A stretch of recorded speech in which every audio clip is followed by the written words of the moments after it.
All right, guys, it is another wonderful book talk time, and we are here today with the amazing Asher Pierce, the writer of Saving Sirens. Oh, hi everyone. Thank you so much. Hi. How's it going? Doing great. How are you doing? I'm doing fantastic. I'm so excited to be chatting with you today. I know. You heard us, and I don't like it.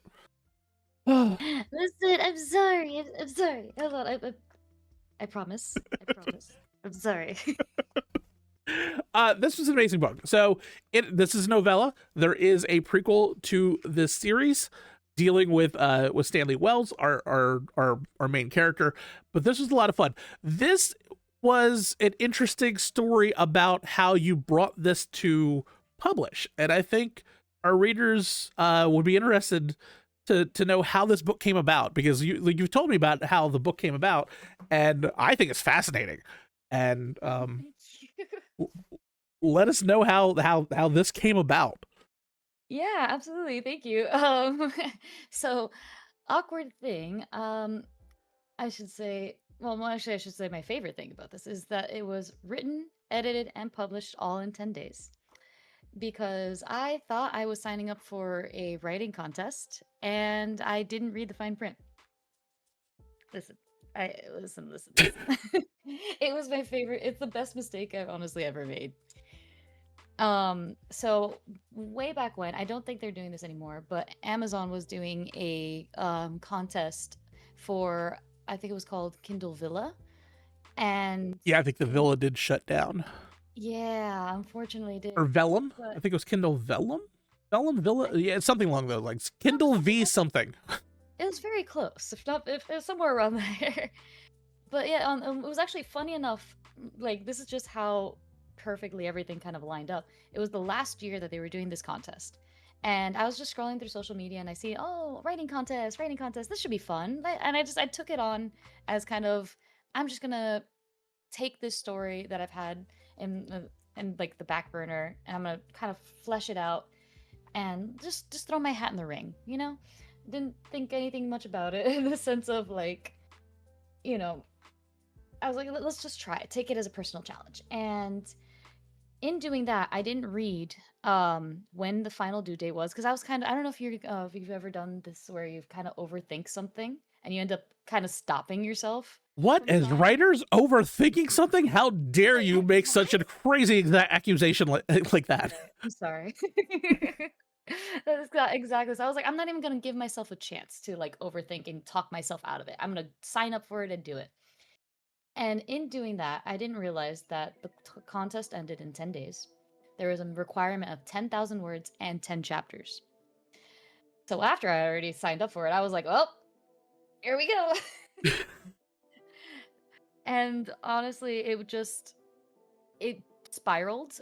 So to make things even better, when I went to submit the story to the competition, I submitted it and I ended up publishing it as a whole on top of that. And I was like, oh, okay. It was amazing though. And then we ended up getting so much I keep saying we. I ended up getting so much love and amazing feedback from the readers and from the community in general that that's what gave me the opportunity to write Rise, which as you said is the prequel, and really kind of explore the world and flesh out the connections with the characters and everything. And I'm super excited by it. It's so it's been a crazy roller coaster, but in the absolute best way possible. So, does that make you our first accidental published author? I guess so. That's honestly what I like to say. I actually had my first book fair event recently, and on my booth I put a little sign that says, "Ask me how I accidentally became an author." It was That's awesome. No, I did stalk your I, tick. I did stalk your Instagram. I was just like, oh look, she's a person, and that's such a cute like display. And I was like, oh, that's great. I missed the sign though. That would have been cute. it was small. It was better. It was easier to see it in person, unfortunately. Mm. But it was great. The amount of people that were like, "How? Oh yeah, how do you accidentally write like over 10,000 words and publish it and actually get the ball rolling on this. Well, Jan, let me explain. See, anxiety. No, it was amazing. I know I hurt your feelings. I'm sorry, but funny enough, it's fine. It's fine. Like, look, here's the thing. This is one of the things I always talk to authors about. It's like, if you didn't hurt us, did you really write a compelling story? exactly. Exactly. Like, if I went through your book and I felt nothing, I don't think it's a very good book. That's fair. That's 100% fair. If I gotta, like, I'm very much the kind of reader and writer that really needs to connect with the characters. Like, that is my most important thing. So I take a lot of pride in Rise giving that real opportunity, because there's a difference, right, between 10 days and 6 months. Yeah. Yes, very much. So Rise really gave me that opportunity to really flesh out the characters and their connections and their flaws and everything, to make them feel a little more real, in my opinion. With that said, for the Saving Sirens, even though it was 10 days, 10,000 words, 10 chapters, I'm really, really proud of the way everything did come out. And I think it being a novella was like the perfect way to just kind of break into the writing world. Well, you should be proud of that book. It's a very good book. Like, if you didn't tell me that you did it in 10 days, I wouldn't believe that you did it in 10 days. Like, it's a fleshed out story. It's very, very good. I liked it. I can't wait to read Rise, because I need to find out how Stan became the character that he is today. It was just a very fun story, and creepy and weird and kind of heartbreaking, because, like, again, the book is like less than 100 pages, but you really do create a very, like, painful journey before you end up on the other side of this story. And it's rough, because I haven't read Rise, but, like, you have a lengthy book there dealing with building up what this character is, and then to have it taken away inside of like 5 minutes, it's rough. It's a rough story. Thank you. I appreciate that so much. I like to say that first, for Rise, yeah, you really do get to see how they become the legendary heroes that they are in Saving Sirens. And we really, if honestly, I'd like to challenge people, if you're really the kind of person that likes to connect. So if you want extra heartbreak, right, for anyone who might be new to this series, I recommend reading Rise first and then reading Saving Sirens. But either way, I love the fact that they both work as standalones. Like, you can absolutely read one and then the other, and either way, it really depends. I don't know, to me it kind of hurts knowing what you know in Saving Sirens, and then you get to read Rise and get to see those connections. You know what I mean? Oh, I can absolutely see that. I like reading them in order that they're done. I know famously, like, Sarah J. Maas's Throne of Glass series, there's always that, like, debate. Do you read Assassin's Blade first, or do you read it in the order of publication, which puts it like third in the series? And it's literally just like there's two camps of people. It's like, no, you read it in the order, or no, I want to know what happens prior to. And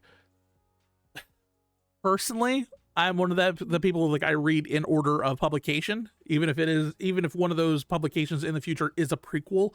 I need to know what's going on first, and to get Stanley's journey at the end is very interesting, because, again, you only have so many pages to deal with this story, but you still give us a very compelling story, and you're rooting for Stanley, and you feel horrific about the things that happened to Stanley, and then you start to get some feeling of, like, hey, things are going to be okay, and then very ambiguous in the ending. It was like the ending of this, and not to spoil, but the ending of this book can be taken two very different ways. Yep. And not I love that. I'm so sorry for the You're not. I know behind your PNG tube right now. You're like, you're so I very love happy about this. I'm so excited. That's actually my absolute favorite thing. I did leave it on purpose, Hmm. in that regard. So we are looking to hopefully. I am taking a small break from the Stanley series, but I am looking to make a third one, and I'm actually hoping to make an extended edition eventually Okay. of Sirens, so we can really see a lot more of the things that there's certain things that I'm just like, man, I don't want to spoil Rise, but there's certain things that I'm like, it really, I feel like there's opportunities that I'm so excited to kind of like drop in, Hmm. if that makes sense. And I thank you so much for enjoying the series. I will say my favorite line of Saving Sirens, without any spoilers, is absolutely the last line. Like that, I love that line so much. I loved it too because it came out and like it, it it hinted like it's very hard to go through it without spoilers, but like yes, when we get to that scene and things are going not according to plan, well, we shall say not according to plan, and where it's like, wow, why are things not going according to plan?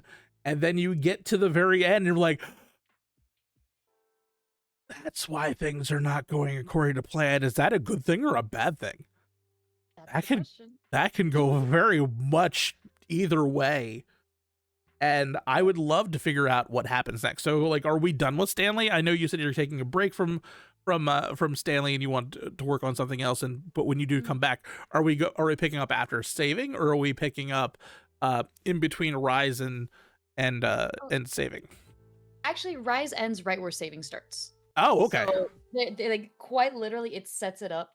It gives the so Rise. I took it as an opportunity to really like kind of give, like I said, not only just the character connections and the world building, but really explain how we got to this point. And it literally ends right where Saving Sirens picks up.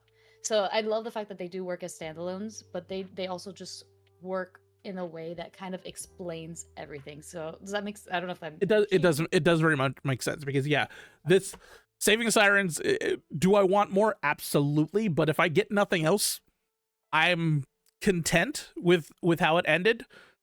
Irritated, not happy, but I'm content. I'm unhappy in the fact that like it hurt, but it's not a situation where like if nothing else happens, I'm fine with it. I'm fine with the character. And No, it's, we are. again, it's very interesting. It's no problem. It's a very interesting story because like again, so much happens in 90 pages. Thank you. I probably we are definitely going to see a third book, and it's definitely going to be after Saving Sirens. I am taking a small break, just kind of like change gears or get like a little.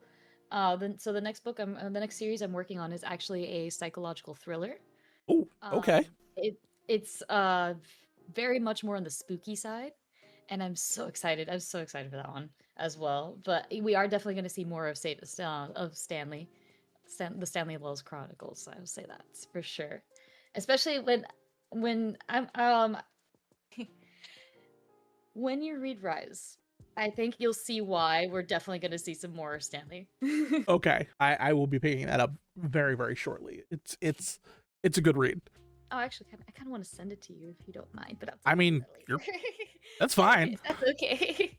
I look, I'm a book goblin. I do not I if you're like, hey, what can you want me to send you a book? Yes. The answer is yes. The answer is always yes. Does not matter. I'm so glad. The answer will Yeah, always be yes.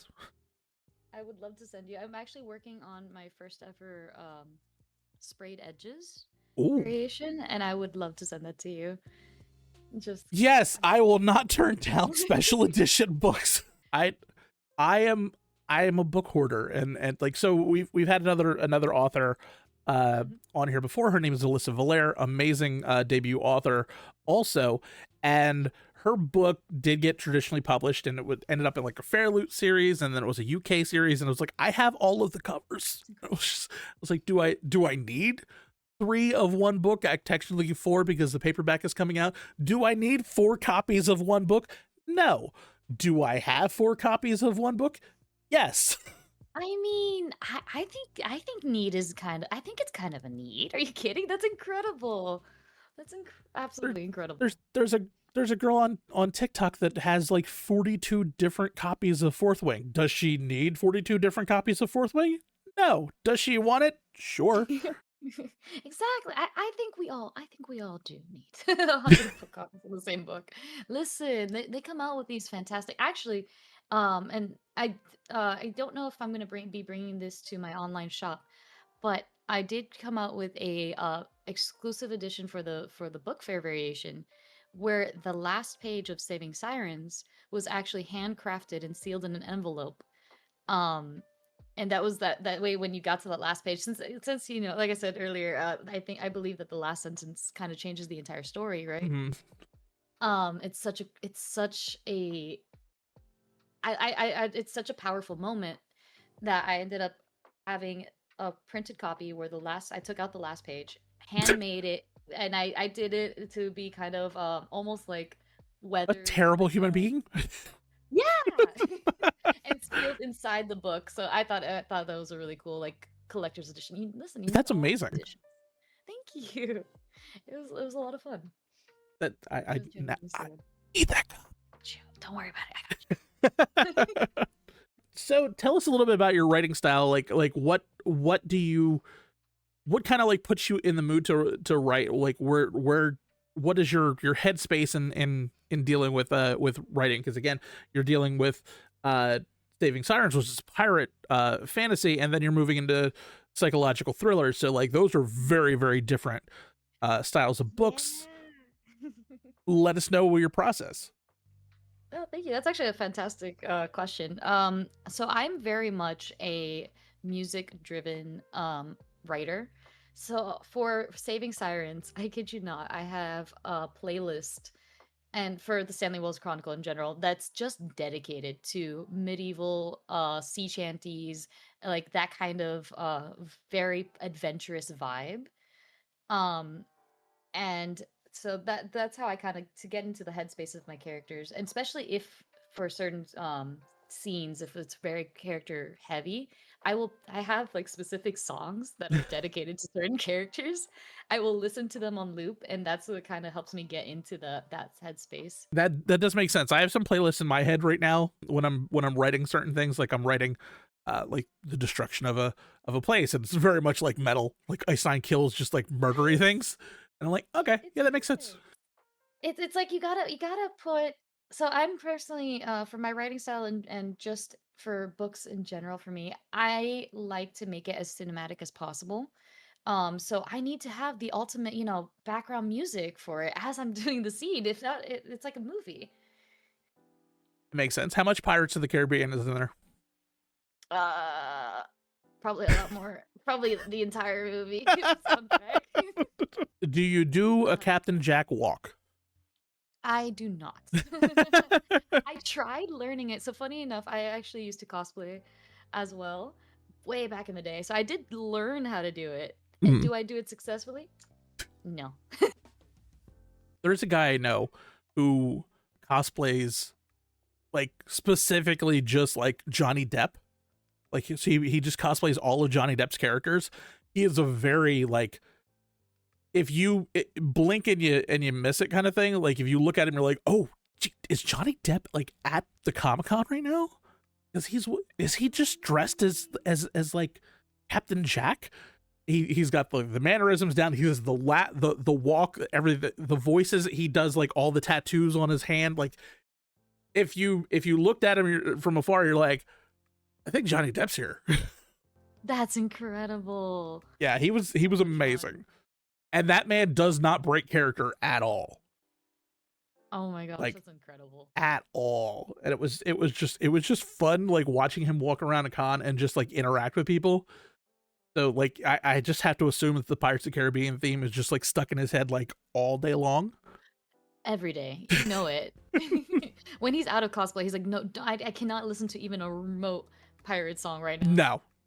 No, no, he's listening to Taylor Swift Yep. and just like he's just wishing that he was 22.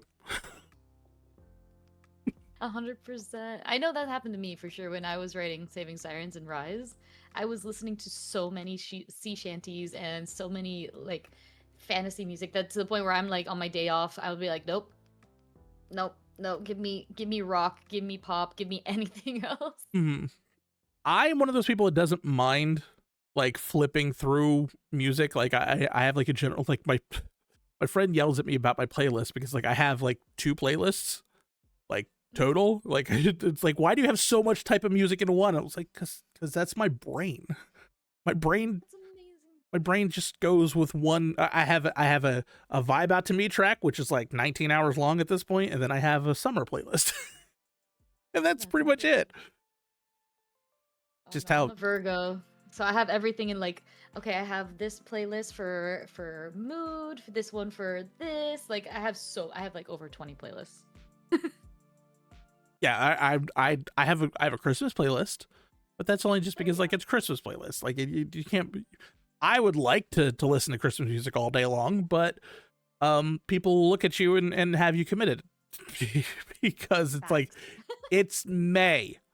Why are you doing this to us? I'm like, but Mariah Carey. I look, Dominic the donkey is still a person. There's still a donkey in August. Just because he's a Christmas donkey doesn't mean he doesn't exist in August. Fair, fair. You know, I can't, I can't disagree. I, Goodness. Listen, if I, I can listen to my Halloween music in December, you should be able to listen to your Christmas music all year see, there we go. round. Breakers of I the can't wait. rules. So yeah, so I think we got derailed a little bit on Oh, a it. little So bit. if that's what happens on my podcast too. It's like we'll start on on a thing, and then suddenly we're talking about SVU episodes, and I'm like, this has absolutely nothing to do with the chupacabra. Oh no. So you said that you're going to be dealing with psychological thrillers and things like is that just a genre change that you wanted to do? Do you plan on doing other types of books? Because I know some people are very much like, this is my genre, I'm never leaving the genre, and then some people are like, what's a genre? I want to do all of these.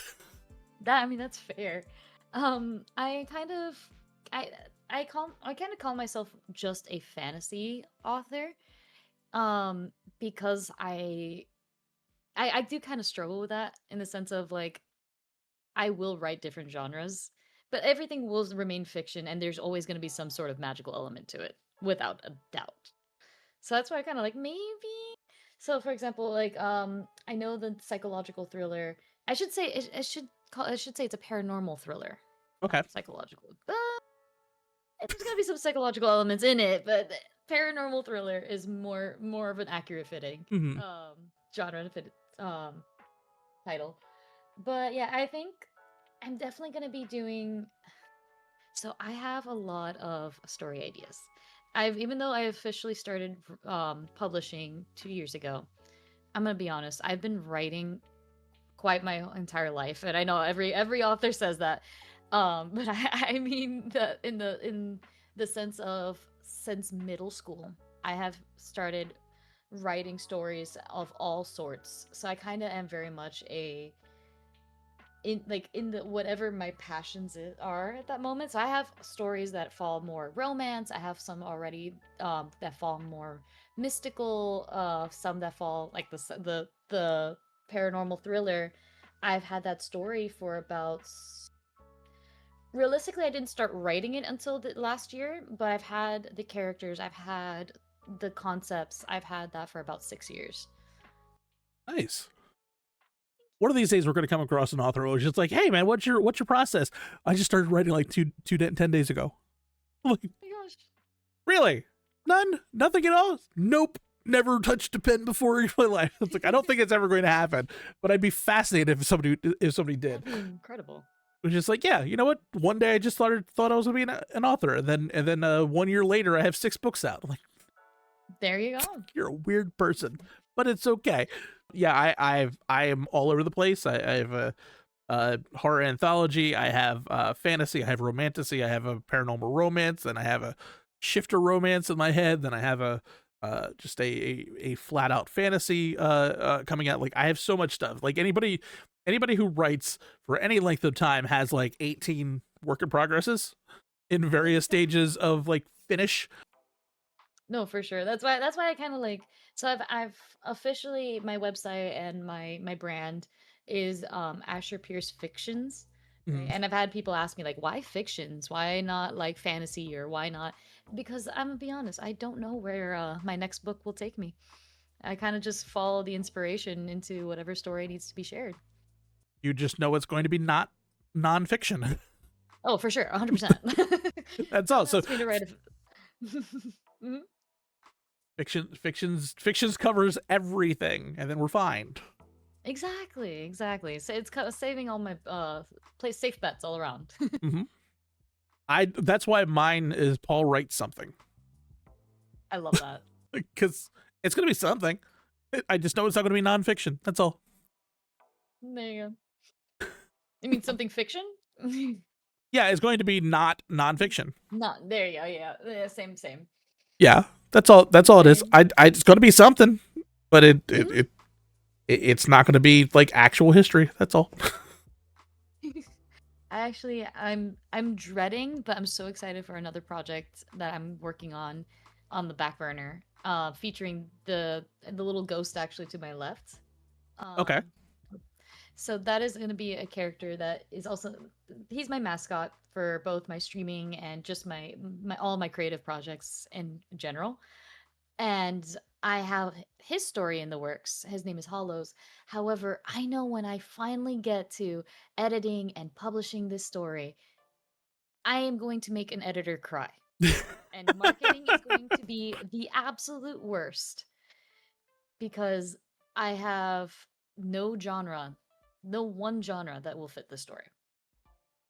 Okay, So we need clarification. I wish I could do. I can't say too much, but my goal is to turn writing on its head with his story. Okay, So lofty that goal. everything. Yeah. It's gonna be about, and this is why I'm like, I know marketing this one's gonna be a very big challenge. It's about 6 genres in one. Okay, Mm-hmm. And they're all very very different genres. It's gonna be interesting. It's gonna be a lot of fun. It's gonna be a lot of fun. I think one of the books that I'm trying to do is going to be blending horror with romance. Yeah, Like it's a legit horror book. Like that's the thing. It's like people do. It's like, oh well, yeah, horror romance exists. Like, Mm-hmm. does it though? Like, do you get a legit horror story within a romance, or do you just have some scary moments in a romance? I love that. Yes, Like, no, do that. That sounds amazing. this is going to be a legit horror book that also is a romance. That's gonna be so good. Yeah, like you want to be on the edge of your seat. Like you're like, this is supposed to be a romance, right? Like that's how your readers are gonna be reacting to it. Yeah, and it's like, I love that. man, that happened. That was rather violent and scary. Why did it? We're still reading a romance, right? Yes, you are. You are. You. It's there. I love that. Yes, I love like anything that challenges um traditional, I guess, expectations for certain genres. Mm-hmm. That's kind of that's my goal with his story, but I can't get too much into it because I'm way too early in the process for that. Mm-hmm. Well, also, if you're gonna be deconstructing genres within a book, you don't necessarily want to like tip everybody off onto like what's going on with it. Also, Exactly, that's true too.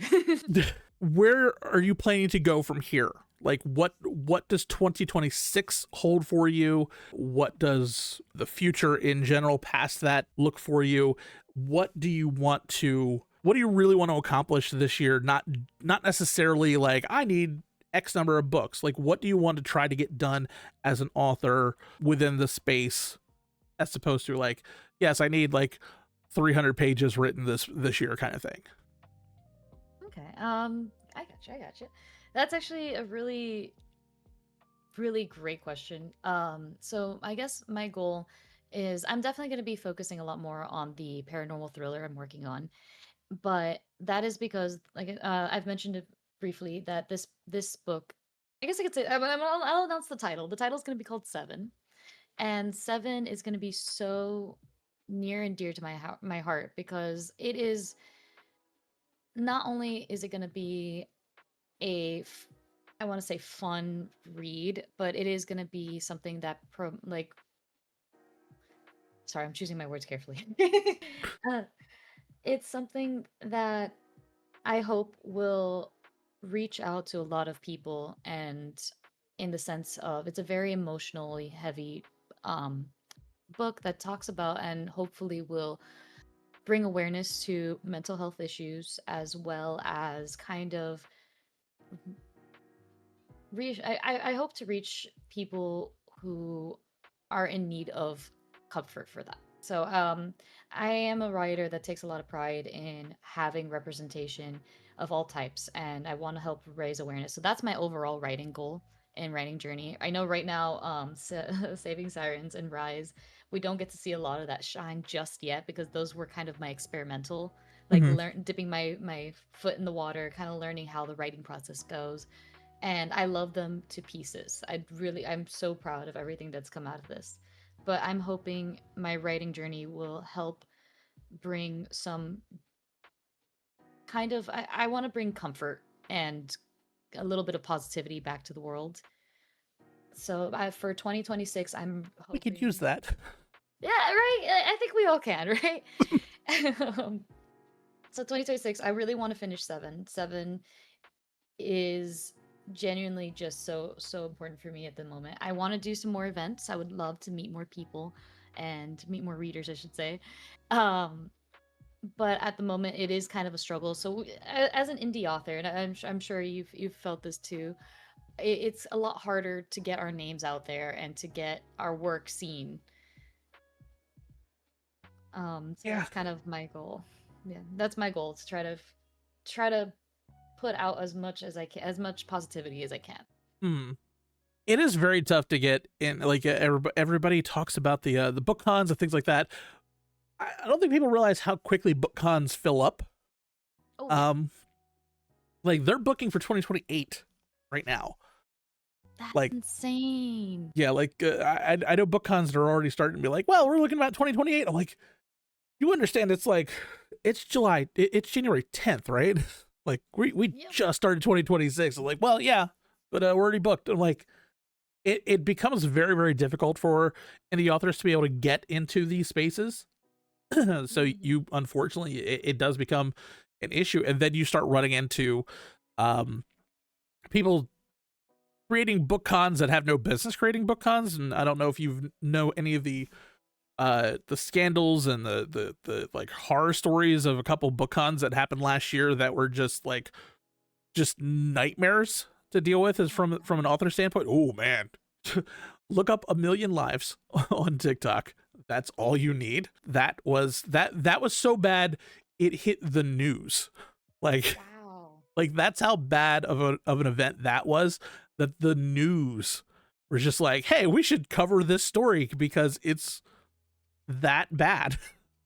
Like Yeah, there's no, it's crazy how many, like, I don't know about this event in particular, but it's crazy how many like scams and how many sour opportunities are, like, there are much more sour ones that are available or likely to happen than like positive ones, which is so scary. mhm. Everything's like you have to approach everything very cautiously. And because unfortunately, and this is where like again with like dealing with like A Million Lives and these other bookcon events, you have to book out so far in advance. You lose a lot of your safety nets dealing with these, because like PayPal, you can charge back 6 months. Your bank account, you can Mhm. charge back like 6 months. But if you're booking something that's a year out, and then 2 weeks before the event everything starts to fall apart, your money's gone. Like Yeah. you have no ability to claw any of that money back. Like I was dealing with A Million Lives for the 2026. They were already starting to get their 2026 stuff. So when everything happened, I was still at least within that window to get my money back. No one else from 2025 got any of their money back, even though they were like, oh yeah, we're going to get you your money back. And then they just kind of disappeared and tried to run away. I think one of them even like left the country because they were definitely going to be brought up on like fraud charges. That's heartbreaking. Yeah. For the authors, for everyone like that's affected by it. Like it affects the authors, it also affects the readers too, because like the readers also don't get a great representation of what a book festival looks like and things like that, because like they're also taken advantage of too. It's not just the authors. The authors definitely are the ones that take the brunt of the financial loss, but like there's a lot of readers too that take a pretty big financial hit going to a lot of these cons because they're not cheap. No, you're absolutely right. That's so true. I understand the struggle of like wanting to go to as many events as possible, but then only being allowed to do like this many of them. Like it can get rough and it can get kind of frustrating at times. It's one of those things that like a lot of people don't realize happens because they're not privy to all those informations. Like if you don't want to talk about it because like, man, it's very depressing and you don't want to depress your readers. You want to do that with your stories, not with your actual words. See, the pain's only fun when it's fictional. Exactly. When it hurts in real life, that sucks. When you destroy Stanley, it also sucks, but sucks in a good way. Yeah, it's a good thing. You said you wanted to add positivity and diversity into reading and the space, and I think it's very, very important, especially as a POC. I think diversity is important. I think creating diverse, positive spaces is incredibly important in a genre or in a book industry that has been very like closed, regimented in its approach to what stories make it out into the public. So I think being able to have stories that offer a not, shall we say, mainstream appeal, I think are very, very important in this world. And I love that your direction in 2026 is going to be in that direction. And I can't wait to read what's next on it because it's all going to sound fun. Like it all sounds great. I just read a psychological thriller like last night, just finished it. And I'm just like, I need more of this. So I am down for what you got coming up. Oh, thank you so much. I'm currently still very early in. Unfortunately, I was hoping to have it ready around Halloween time. I don't know if we're gonna make that deadline now, just because of how big it's gotten. It kind of spiraled out of control, as apparently my writing journey is. I think that's a pretty. I think I wanted my. We talked about this offline, but like my fantasy novel is about 22 years late. So like, yeah, it's okay to miss a deadline. That's one of the joys of being an indie author, is there is no such thing as a deadline. So true, so true. But yeah, I really am super excited. I really do hope we get to see it for around Halloween time. All fingers crossed. Hopefully. If it doesn't, it's fine. Yeah, that's true. I already had a few. I have a few alpha readers reading it, and they're loving it, and I'm very, very excited to. Hopefully, I think I'm at 40,000 words already. Oh, nice. Let me see that. Which is I'm super excited about. But the fact that this is my biggest book so far. Yeah, I'm at 47,000 words at the moment. Nice. And it's my biggest book so far, and it's got me a little nervous. I'm used to the smaller stuff, I'm not gonna lie. As a horror anthology person who writes like 3 to 7 pages or 3 to 10 pages at a time, I'm with you on that, where it's like, oh man, people are just like, man, isn't editing tough? And I'm like, no, it's not, because I only have to edit like 3 pages and to make sure like the story is coherent for like 3 to 10 pages. Having the story have to be coherent for 400 pages, that's a lot. That's a lot. Yep. That's why I loved. I mean, Saving Sirens. Saving Sirens was shorter, but it was a lot easier to edit for me. And I really am just so excited. So actually, fun fact about Saving Sirens: the original story concept of it came out of a homework assignment. Okay. So I was in a creative writing class, and it just kind of. I'm not gonna lie. It was the day before class. and I was like, I have to do homework. And I was like, let me just let's see. I had just finished which I think it comes through. It really does come through. I had just finished watching Pirates of the Caribbean, and my best friend was talking to me about a pirate fantasy she was reading. So I was like, "Oh, you know what? That I'm gonna use that as my inspiration for my homework assignment." And it kind of just spiraled. Where so the original draft of Saving Sirens, because it was a homework assignment, was 3 pages. Okay. It was just 3 pages, and so but my peers and my fellow classmates were actually so excited by the short story that they came over to me and they were like, "Hey, if you ever publish this, could you like, or if you ever write more, could you like send this to me? I loved it." And that's kind of why when the writing contest came up, I was like, "Oh, you know what? This received pretty good feedback. Let's go back to this." And that's what kind of how I was able to spiral it out, even though it was just 10 days. But I was able to make it a little more of a full fleshed out story, and I just loved it. I loved it so much.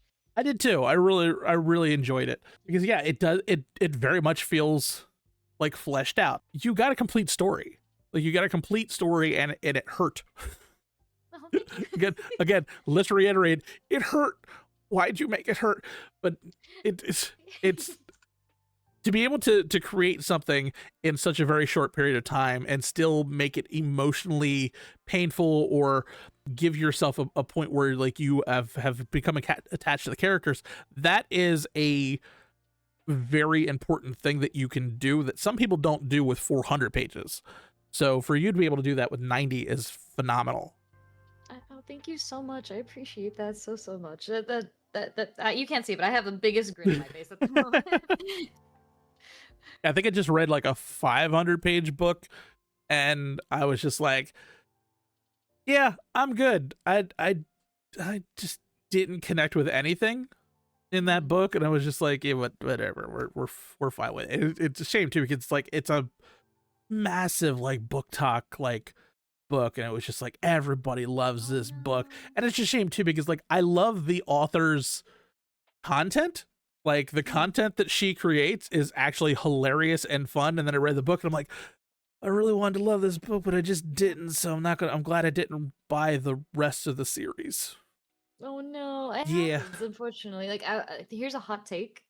Back when Hunger Games was trending, I couldn't get into it. I Oh, tried. I liked the movies. The movies were great, but the book, oh, I could not get into it. I couldn't.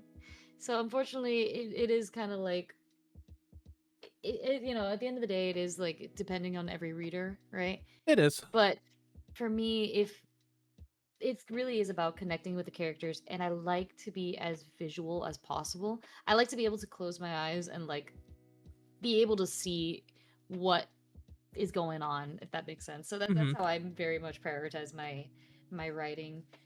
Oh, also slight sneak peek, I guess, for 7.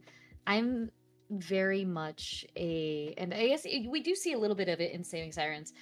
Um, I'm a very intentional writer in the sense of like every small detail down to what font I am using is important to the story. So, Saving Sirens, I actually wrote it completely in past tense up until a certain point. Oh, It's a very okay. minute detail. I know what you're okay. Isn't that fun? Okay. It's such a subtle shift. I'm that kind of writer where it's like every teeny tiny thing that I know you're gonna like, not say you in particular, but I know a lot of readers are gonna miss it. It's very detail. I'm very detail oriented. Is all I'm Okay. trying to say. I'm gonna be quite honest. I thought that was a mistake in the book. Oh no, I did that entirely intentional. I'm gonna have to read that. I'm gonna have to read that chapter again. I know exactly what you're talking about. I know exactly where you're talking about, and it was just like, oh man, I don't know if she meant to do this or not. I don't know if they meant to do this or not, and it was just like, oh, now. Yeah. Without any spoilers, I did it with the intention of up until that point, if I guess I can't say much more than up until that certain point is when things shift down Hmm. from the characters, well, from some Stanley's perspective, and that's I kind of why I kind of did that. So I'm very much, and we'll see a lot more of it in 7, where everything I promise you, everything's intentional, from the phrasing to the words, of course the words, but to the font. um I'm very, very detail orientated in that front. So I one thing I pride myself with 7, I know it's not out yet, but I'm so excited about it, is I have you seen the show Haunting of Hill House, Yes. or read the book? Yes. So that is a huge, like, the cinematography behind Haunting of Hill House is Beautiful. a huge inspiration. Mm. It's so gorgeous. Everything being so intentional. Mm. That's kind of how I like to say my writing is. I will say that Rise is a little bit different. Rise is a lot more fun focused and cinematic, in the sense of like the fight scenes Mm. and the drama. Rise, I feel like, is a little more lighthearted, surprisingly, than Saving Sirens. But you know why Saving Sirens is a little darker. Yeah. Rise is Pirates of the Caribbean 1. Sirens is Yes, Pirates of the Caribbean 3. exactly. That's actually the perfect way to summarize it. Okay, now going back, because again, it stuck out to me very much that I was just like, oh, I wasn't sure if it was a mistake or not. Now, with what you're saying and reconceptualizing the entire thing, how dare you? Because now, after thinking about this, that changes so much and was such a, what's the word I want to use? Not a spoiler, but like it's very much like a, oh my god, that just blew my mind. That, Oh, thank you. whoa, Actually, down to diabolical. oh, thank you. Down to when certain characters, one of my favorite things is of doing in general in my writing, and I also write D&D campaigns, so in my D&D campaigns as well, I like to give the reader, the player, whoever my audience is, all the information straight away. But I know you're not going to catch it, Mm-hmm. because it's very, very minute details that will lead you to the very ending. If that makes any sense. It makes perfect sense, especially with this book. Yeah, thank you. It's very much like, as soon as certain characters are introduced, down to the way they speak, I'm very intentional with everything that comes out of any of my books. Um, I promise you, if it seems like a mistake, I mean, It was please tell me. not. But there's a good chance it's on purpose. It was not. I will say this. This is something that partially unintentionally did, and partially intentionally did. So I have my books out on Amazon, on KDP, on Ingram, and Barnes and Nobles, for Saving Sirens. Rise, I believe, is only on Ingram and Amazon. Don't and No, I believe it's also on Barnes. Sorry. Side note. So Okay. for Saving Sirens specifically, the KDP version has a few minor things than the printed. So, like, I like to say, I threw in extra stuff for the printed stuff, for the printed variations. Mhm. But I am very intentional on the things that are added to the printed version, if that makes sense. I can't reveal too much, but I promise, if anyone, like, you know how we were talking about earlier, having a lot of books, a lot of variations of books. Mm-hmm. I promise having the physical copies later on. I have some big plans for a lot of my others, for a lot of my other series, and having the original, the physical copies of all my books is gonna be a payoff. I promise. Okay.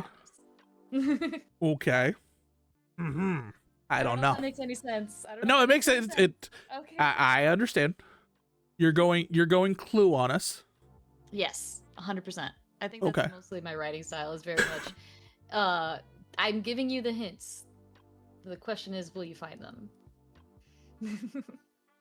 All right. Well, thank you again, Asher. I appreciate you coming on here. I loved your book. For those who have not gotten it, it is available on KDP. It is available on Ingram and Barnes and Nobles. I picked this up from Barnes and Nobles. If you want to grab it, links will be in the video when we do post this. I appreciate you being here, and thank you so much for your time, guys. If you have not picked up Saving Sirens, it is an amazing novella. Pick up Rise, pick up everything, and be ready when Asher drops their next book, which will be coming hopefully this year. And if it doesn't matter, because she's an indie author and there is no such thing as a deadline. And I really do want to appreciate you. Thank you so much. Also, if you were on Twitch, check out Lost Protagonists. They're awesome. They're also an author. Right here. Boom. This person right here. This PNG. Boof. This is my streaming one. Oop, sorry. It's a little broken. But yeah, thank you. Oh, thank you so much for having me, and thank you so much for enjoying the book. I'm so grateful that you took the time to read it, enjoy it, and invite me to talk about it. Oh, if I can add one more thing. Go ahead. Thanks to you, I'm going to be selling signed copies as well on my fourth wall, and hopefully some sprayed special edition versions as well. Hopefully book bundles. I need I need them. But yes, I appreciate you. Thank you so very much. Any last parting words? My last parting words would be to anyone who's considering taking into or starting their own writing journey. Absolutely do it. Follow your inspiration. Don't let anybody dull your spark, and write from your heart. All right, guys. I appreciate everybody coming in, and we'll catch you guys next time.